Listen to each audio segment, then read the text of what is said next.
and welcome to Series 2 of the Chesterartbeat interviews. And today we are speaking with the fabulous Jon Clayton.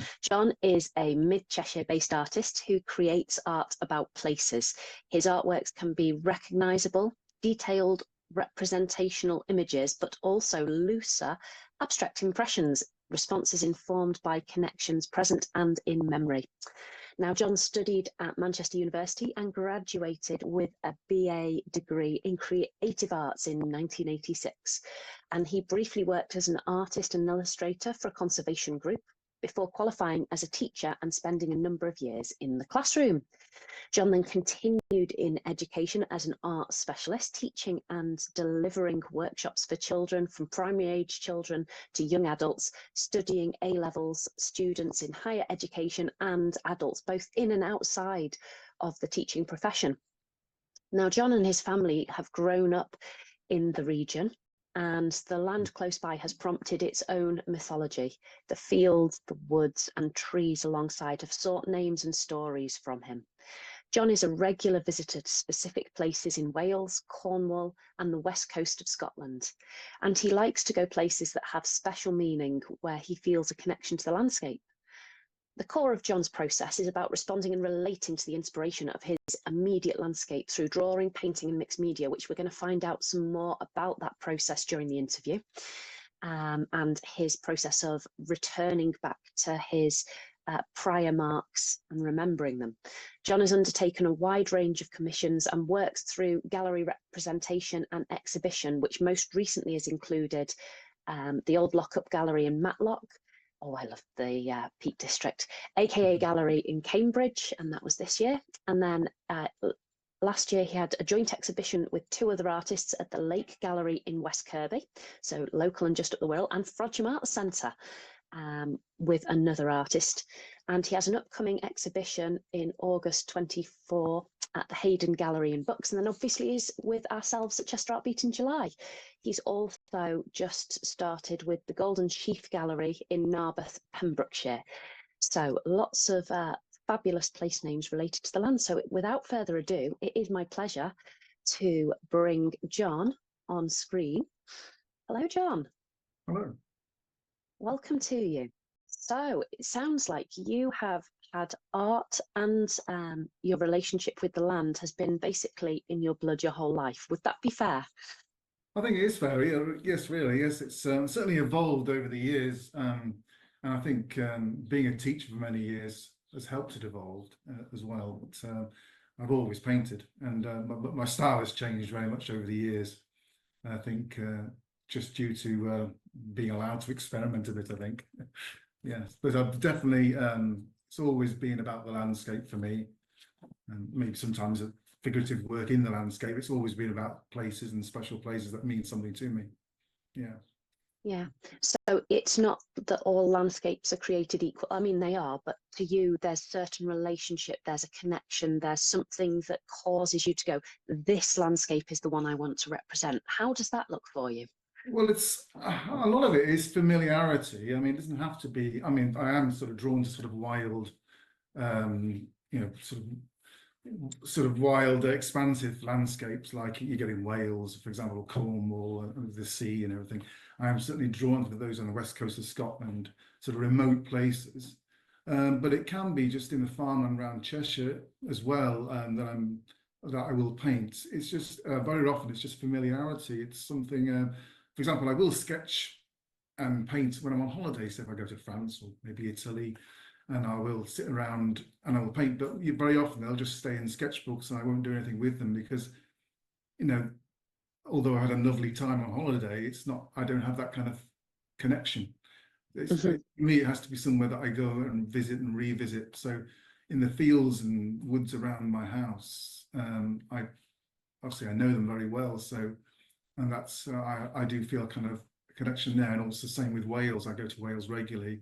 So I go to the same places, usually around Cadair Idris area.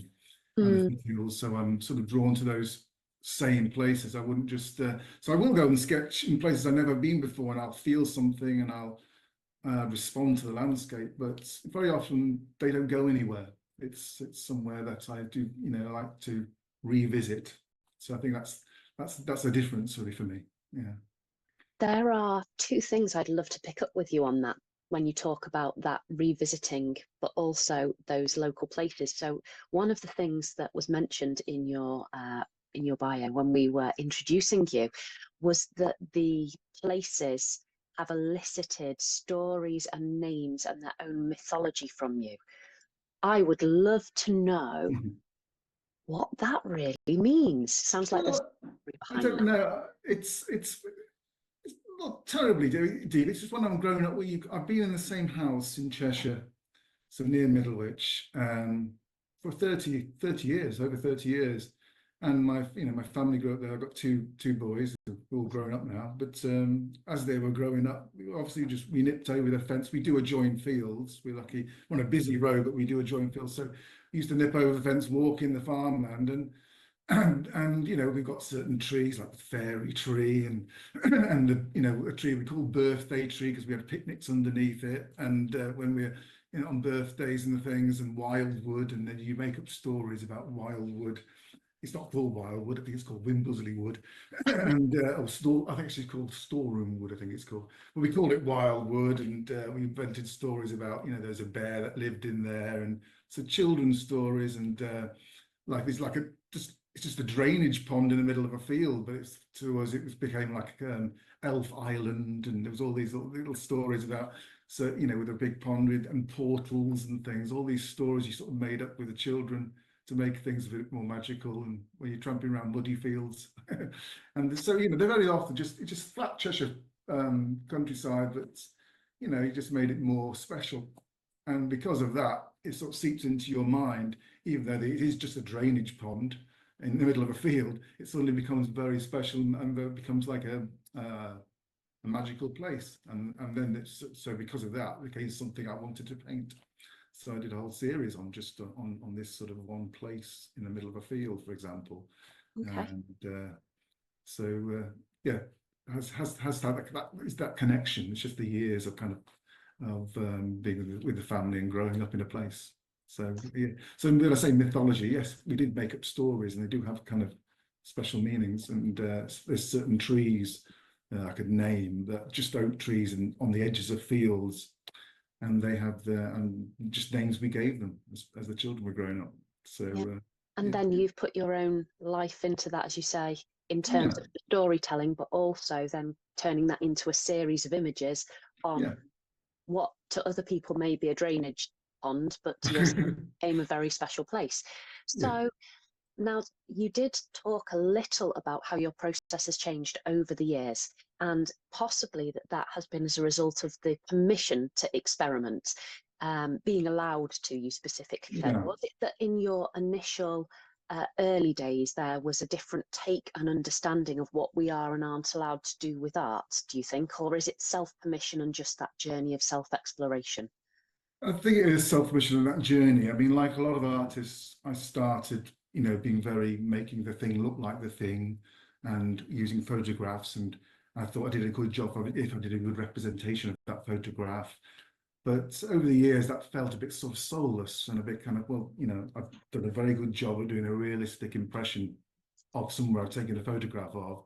But, then it sort of became, well, so what? I mean, and I found myself kind of drawn to the more abstract elements of that, where I've gone a bit looser. Mm-hmm. And I think with teaching, especially when I was in primary school teaching, I thought, well, I'll just try this, and I'll try this. I'll try this, and I'll with children, and you start encouraging them to experiment. So I started experimenting myself more, and it didn't become. I felt more. What's it again? I felt a bit more just wanting to loosen up. So I found myself drawn to the marks I made that were looser and looser. And now I just sort of go out really, and I like to just, it's more kind of a response to the landscape, a notation, if you like. I'm not so worried about getting the picture in front of me. It's just more about how I feel. I could be just tracking a bird across the sky. I could be trying to almost draw the wind on my face, or it might be just drawn to one particular part of the Mm-hmm. landscape. So I've really become more it's about notation really. Hmm. rather than representation. I will do representational pictures. People ask me to do them for commissions and things, but the most joy I get out of doing it is this kind of notation and sort of collage and response. So are any of these pieces that we have here a good place to start to describe that process and how you notate and build up and then collage? Yeah, I've got some more sketchbook ones there. Yes. Can I So access these?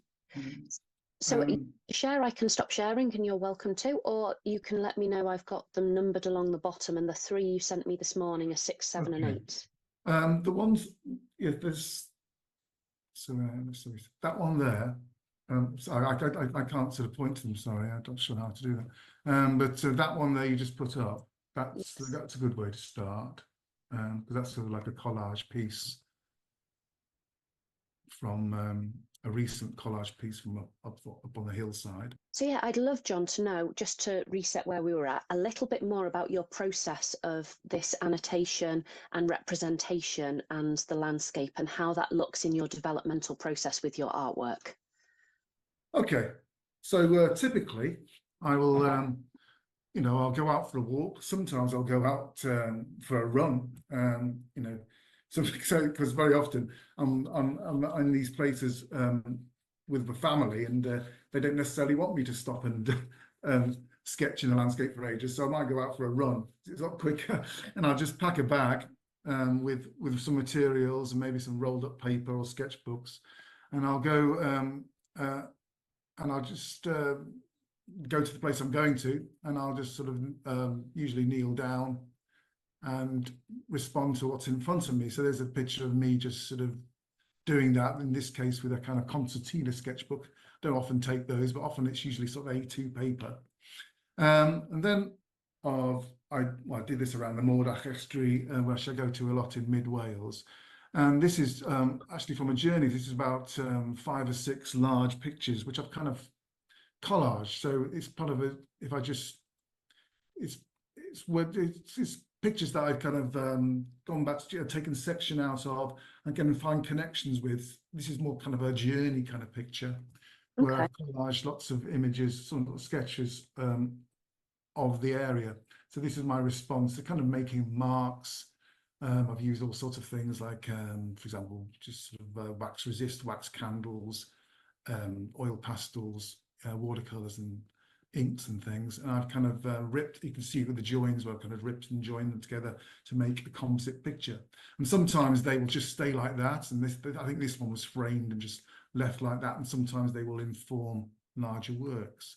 So here, I'll just move on to another one. For example, this is like an end result of, you'll certainly recognize elements. That's Beeston Castle, but I was sketching around Beeston Castle, and there's a mixed. So I've used that kind of composite idea to create large pictures. So this is a large picture on about, I think it's about 70 by 70 on canvas of Beeston Castle. So these are like, some of my responses are in the finished picture, but it's also quite recognizable with elements of Beeston Castle probably there as well on the horizon. But all the foreground stuff is how I was sort of in various fields around Beeston Castle. Okay. Another example would be recent examples up on that same hill you saw me originally, and these are several sketches again done on cartridge paper, large cartridge paper. You can see I've kind of from the same moment in time, but there were about 3 different sketches which I've kind of collaged. I've taken sections out of and collage and find connections, and you can probably see the joins and things. And again, this might just stay as a picture which I might sort of frame or leave in a sketchbook. And sometimes it's developed further. And this one, I think, was developed further with other things. I think there's one here that I didn't bother cut, another sketch from the same place. I think it was a hill fort. Well, I know it was a hill fort up in Wales called Fort Offrin. And this was how it ended up as a canvas. So this is like a finished piece of work. Again, so that's 70 by 70 canvas, where I've used all these sort of elements, clicking on the first one again, and this one, and probably some other ones, and I've ended up with a kind of finished piece based on, so they've kind of informed a finished piece, as well as being kind of pictures in their own right.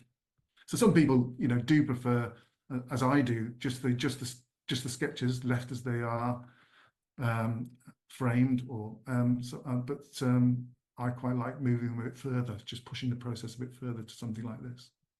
So in this process, which bits of it would you typically do when you're out on your run or your walk? Which bits of it would you do in the same sketchbook, but once you're back at home or in the studio? And which bits are definitely studio only in your process? Well, this one I'm currently on screen, that's studio process. This is completely from looking at sketches. This one here is totally out in the field, although well, it's not to this one is sort of I suppose this is not totally out of the field, but all the elements were done in the field. All I've done in the studio is collaged them. Does that make sense? It does, yeah. So you've and this one here I clicked on before, that was done completely in the field. I've taken a section out of them. It was a much larger piece on paper. I've just taken like a 30 by 30, I think, centimeters section out of a larger piece, and thought, well, I'll just leave it as that. And I haven't bothered collaging it at all. I've just sort of taken a section out, which I quite like. Here is, and the other one I just clicked on before. I'll go back. Oh, that one there again was taken several sections, which I kind of made a new composite sort of picture from. So does that make sense? It does, yeah. yes. Yeah, because it's very intriguing that part of your process is the initial response to your emotions and the landscape and what's going on and the weather and the mood and very much feeling. Your work has a lot of feeling behind it. But I loved hearing that when you come back and you do recomposite things, and then, for instance, with the one on the end where you've literally repainted in response to the prior creations, that you try and recall the feeling and the emotions that went with those initial pieces. So it's not just your emotions in the moment, was what I understood from what you'd written to me. Is that correct? Or that's correct. Yeah, it's just the kind of holy grail, if you like, trying to get that energy, because obviously the sketches are filled with energy and movement, and they're done very rapidly, very quickly, and they are an instant response.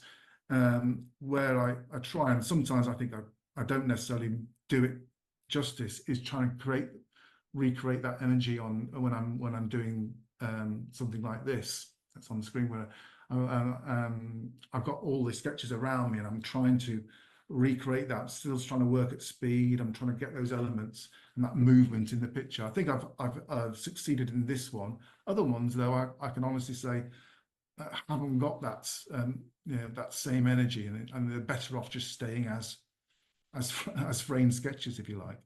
So, you're always chasing that, kind of trying to recreate when you're kind of scaling up, if you like. Yeah.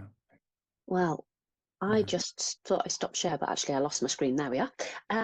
So one of the other things that you mentioned that you do is that there's partly the teaching that has allowed you to experiment more and move to the mark making. And I saw recently on your Instagram that there was a fabulous little video set, and perhaps is a way of describing it. You were with a bunch of other people doing some of this process. So your fabulous first day reimagining the landscape weekend. Oh yes, right, yes. Well, I do run a course for adults and trying to introduce this process. It's great for people to free up and maybe go towards more abstraction in their work. And this is example of what I call the raw sketching. I think those are mine, where we're looking out across the Cheshire Plain, and again, just mark making and responding to what's in front of us, rather than trying to just do a picture. It's just notation, and you have several. You have charcoal, again, your wax candles, oil pastels, inks, and it's just kind of responding to what you see in front of you and how it feels being outside. If, for instance, I'm a photographer, when I've done artwork, a lot of it has been very much that here is a photorealistic representation. So I can be much more exploratory with my photography than I am, say, with a paintbrush, inks, oil Yeah. pastel. I've also, for people like myself who have maybe not managed to tap into that abstraction yet, what advice would you give? Because it's something you've clearly spent many years developing and have got into the feeling of and can add that energy, as you say, really well in the moment. It's I find myself saying the same sort of things with people who find it hard to let go, and I can fully understand that. I mean, I used to be very particular and do very precise pictures. I just think it's more freeing, and it isn't for everybody. And I do admire the technical abilities that people can do, representational stuff. But I would just say to people, just try and loosen up. It's just don't be too precious about it. Think what's the worst that could happen. You can sort of just respond to something that really leaps out to you. So you've done a photograph and you want to. First of all, I wouldn't say necessarily use a photograph if you can help it. If you can go outside and actually be there and respond, I think you'll get more results if you want to go into abstraction. I think it's harder from a photograph because it's already framed for you, and it's already, the composition's already there, isn't it? Whereas when you're outside, you're kind of overwhelmed, really, because you've got so much. It's 360 degrees, isn't it? Really, because you can be looking up, looking down, and so to frame it like a camera does is quite a feat, and it's quite a tall order. And if people hats off to people who can pull it off and come back with a beautiful picture, a representational picture. But for me, it's not about that. It's getting distracted by certain things. It might be homing on a tree, or it might be just fence posts, the line of fence posts. It could be all sorts of things, So I would definitely recommend trying to do it outside. If you are going to work from photograph, then I'd probably just ask, and you want to develop abstraction, then look at that photograph, but try and do it several times very quickly. Try and respond to it very quickly. Have lots of things available and just try it in charcoal, try it in watercolors, do it and try and do it very quickly. Try and home in on something in that photograph that really grabs your attention. That's just ways into abstraction. There's lots of different ways into it. I mean, abstraction is what really interests me. Like contrasts between things. It might be the shadows, or it might be the textures of things. And that's what really interests me about painting. Interesting. So, some of the things that you then do is that you display that work, but you've also talked a lot about collaboration. So how, as an abstract artist who is having your own response to the landscape, to the things that have drawn your attention, how do you go about collaborating? Well, let's say collaboration. I have been working with another artist, a couple of artists. There's one called David Tiny Lewis, or KL as I call him, and we run these courses. He's a printmaker, but he also does sort of abstract painting. So we've done like a book together. We went off sketching in Beakley Hill. It's just near in Peckham Hills, and we went there regularly every month, and we just met each other online. Well, he was a teacher. He taught my son actually. We knew him, but he got in touch with me during lockdown, and there's a lot of things happened in lockdown, and we decided to go on walks together and sketch together, and it evolved into this Beakley Hill project, and we produced a book together, and then we started running courses together. So that's what I mean by collaboration. It's little projects. And we're in the current one at the moment, which is called the Northwest Coast Project. And again, we kind of meet. Once a month, we go on somewhere on the Northwest Coast. We go through this process. He has a slightly different process to me, but he's just quite abstract paintings. And then we've exhibited for the Beakley Hill project. We also exhibited at Peckforton Castle. And very local. Yeah, that was great because it was right in the hills. And for the Lake Gallery, we exhibited for our North Wales Coast project. We exhibited the Lake Gallery on the Wirral, and that's currently ongoing. We're looking for somewhere else for the end of it. It's sort of an ongoing project, so it's quite nice. It's sort of evolved, and also with another artist, who's actually in Chesterartbeat. I collaborate with Ali Kipax. Oh She's doing, yes, yeah, yeah, that makes she, sense. Very, very similar looking styles. A picture of her painting outside and she's very much an outside. I mean, journey. she actually takes her canvases. She's different to me because she actually takes the whole canvas outside and she does it start and finish outside, whereas I kind of notate and go back to the studio and mess about with them. But she's very much en plein air painter, and she's the one I had a joint exhibition at Frodsham Art Centre with, and Kelsall Open Studios. She sort of invited me with that one as well. So we got on. It's just nice ongoing things, and it's just bouncing ideas off people is really, because being an artist can be a lonely thing. You're in your studio a lot. When you start, if you're not running workshops and you're just doing your own paintings, you're on your own. You're thinking of your own ideas, and that's great. But it's lovely to bounce ideas of somebody else. Yeah. It develops things in a slightly different style, perhaps, or It certainly has. I've certainly learnt from David and Ali, and I think they say they've learnt from me as well. And you don't sound so convinced. I'm sure they have. well, they say no. I'm just trying to be, but they have said that. Yeah, they have said Yeah. that. Their style has, been influenced by me, and I've been influenced by them. It's very And also much. there's the joy of the treasure trove of we each have our different experiences of places. So when you start to talk about a place, your passion when you're discussing some of those memories, that for me colours that landscape as I see it in my mind's eye differently. So I'm sure that the collaboration also means that somebody else's experience, they can then help open up a whole new world of magic to you in the stories that they and the way that they articulate it. Absolutely, yes, and it's just great to see be alongside somebody working, and you can look at their work and their response is completely different to yours. If you're all and just the way that they go about the whole process is different, and you think, oh, and you lay out the work at the end, and you're thinking, well, we're in the same place, and I can see this, I can see that in their work, and they can see it in mine, but the way we've done it is very different. But as you go out more and more with that person, it does sort of, there are real crossovers start to appear, and that's a joy as well to see. Yeah. So you also mentioned about doing workshops together, and so Well, without further ado, I have here your fabulous, here's one I prepared earlier, website. Thank you. um, with one of your expressions at the top, but there is this fabulous tab called workshops. So if we drop here, this is, Right, yes. just tell us a little bit about what this is. Well, yes, this is what I run with David. I'll have another go at his name, David Crescentini Lewis.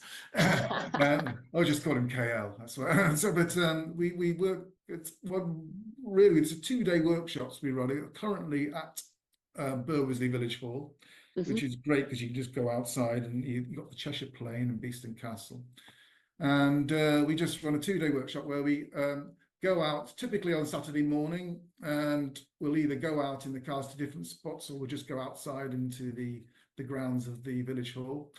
We will have packs of A2 paper and lots of mixed media, and we will go through the process that I kind of do, just responding, getting people to do their own responses to that landscape.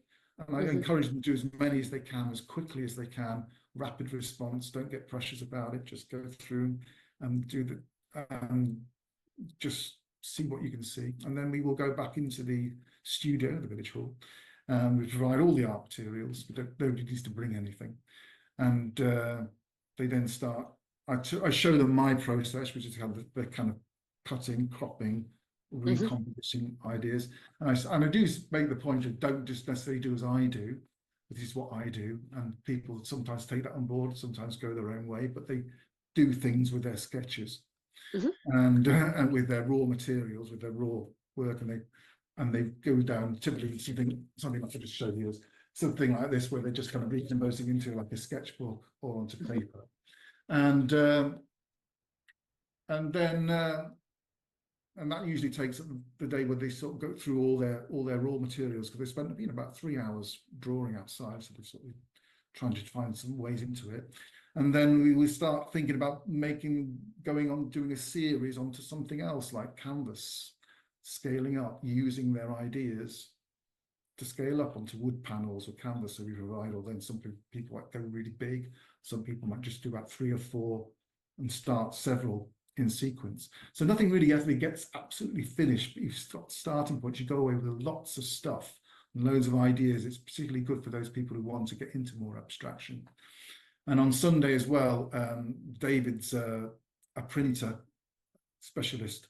So he brings like a printing press, Oh, wow. and he does some intaglio printing. So we use our sketches as well to try and get ideas to kind of abstract print. So he does some intaglio printing, which is like scraping into perspex or card and to go through a printer, which is some really nice sort of monoprints that can go alongside. So they go away with armfuls of stuff, and and probably 3 or 4 canvases as well. Not finished. I wouldn't expect anything to be finished. I mean, it's very unusual to finish something at the end, but certainly well on the way.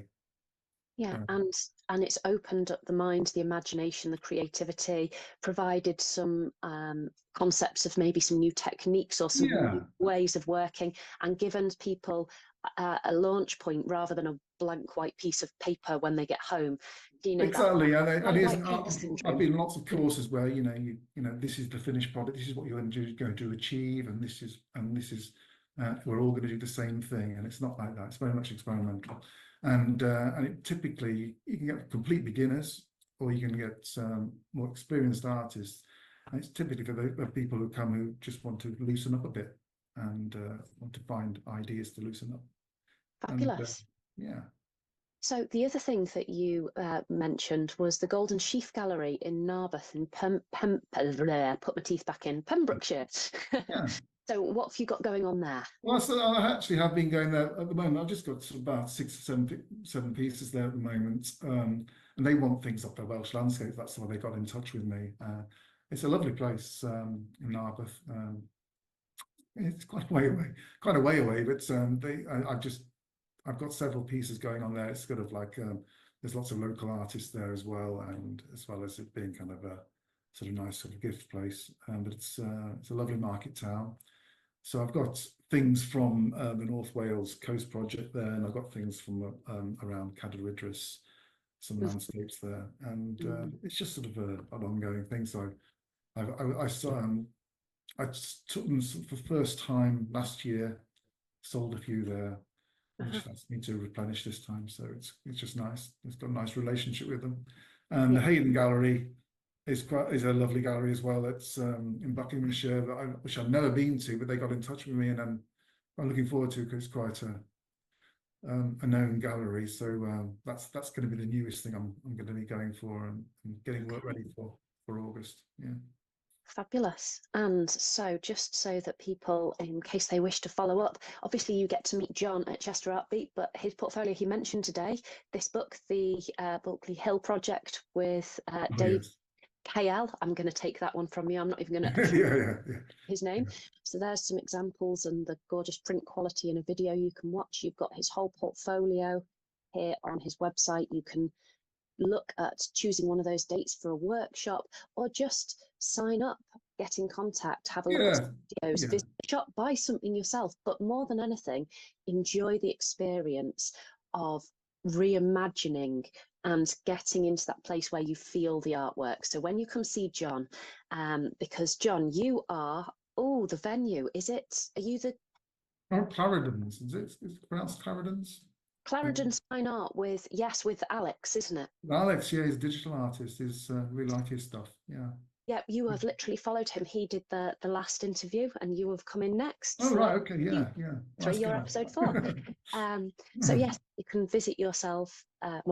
They can visit yourself there, and any questions that have come off the back of this, any questions that have arisen for you, I'm sure Jon is very friendly and more than happy as a teacher to explain or answer, to engage you. But also, are you going to have a few bits of your artwork not just exhibited but for sale, or are you going to be involved? Yes, I'm going to have as many. Well, got a few things there for sale, but also I might actually go through a process.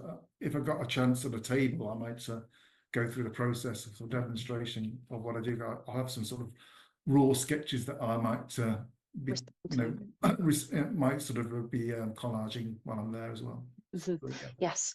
Yeah, not so much that you can do with the actual gallery itself, but you can take that work from the last time on the hill. Now, the final thing I would love to know from you, before I ask you for your parting wisdom and something to share, is do you have any amusing stories, weather-based? Because working outside with materials, I am sure there have been moments. Well, it's, you know, just, I mean, I will go out in all weathers, and I really have been really caught out a few times. I mean, paper blowing off down the mountainside. I mean, typically I went off. My son does take an interest. He's an architect in London, but he loves just the free. He likes coming with me sometimes, so he came with me, and in fact, it was a couple of weeks ago, and the heavens just opened, and everything we'd done, I'd literally about 10 pieces of work turned to mush. It actually came out that it was torrential rain. We were actually mad, just kneeling down in puddles trying to draw. Everything was just completely turned to pulp. But we still used it. Strangely enough, we still rolled it up, took it back, and still used it and collaged it. It was part of the experience, but it was sometimes you do think you're completely mad. Yeah, and it's just the response to the weather. I have been out in really torrential rain, and wind typically just takes your work away, and you're chasing it down the hillside. So yeah, but that's all part of it. I'd rather it was something rather than a clear blue sky and a bit sort of still. I'd rather have some sort of movement going on anyway, some sort of, you know. Well, some people say my work always looks stormy, even when it's not. So, you know, Yeah, the piece somehow behind. I find a wind from somewhere with my picture. So, you know, I do like I quite like sort of autumn and spring, changeable times of year to go out. Mhm. It can be like that, but sometimes it is a bit ridiculous. Yeah. Well, what I want to know is those responses with those rolled up bits of mush. Did they look like there was a storm or like torrential rain happening in your finished pieces? Did you They take did. away? They were very washed out. Yeah, yeah, very completely washed out. I'm not sure I've got one to show you, but yeah. Yes, I think they just stayed in sketchbooks though. Yeah, I didn't do anything else with them. but a fun memory with your son nonetheless. Exactly, that's the thing about sketches. I mean, you can look at a photograph and sometimes you can forget where it was, but with a sketch, you always takes you back to that moment in time. See, That's the that's thing. interesting. Maybe that's where I differ because I'm a photographer. When I look at photos, they're my hooks. I remember the conversation, the taste, the smell in the air when I see the photo. Each photo, the memory attaches for me, but possibly because I am taking that time to engage I through the think that's what it process. is. And I'm talking about the photograph that you suddenly just take a snapshot and you move on. I'm not talking about, you know, properly setting it up. If I properly set up and really thought about my composition, yes, I can see what you're saying. But same in sketches, if you're actually engaging with the landscape, I Mm, mean, the sketchbooks I go back to 30 years ago, perhaps with my family, takes me back to that moment. yeah, The same on the hillside, back to that moment because I really thought about, you know, I've been sort of mindful. been Whereas a fully present. photograph isn't necessarily mindful, is it? If you're just taking a snapshot, not Yeah. like the thing that you're talking about. I think it's Well, I have those photos in my phone reel where I look at them and go, "What is that?" And it's yeah, normally exactly. it's Yeah, caught the camera as I've been moving it, and it's one of my feet. But that's a yeah, different matter entirely. yeah. So, final parting wisdom: is there anything that you would like to share with us? Anything at all? The floor is yours. Oh, so prepared for this. I think you know, for anybody thinking about this sort of thing, just try going out there and don't and think to yourself, what's the worst that can happen? Don't, you know, for those people who really find it hard to let go, try not to be too precious about things. Just, you know, enjoy, find your joy with it.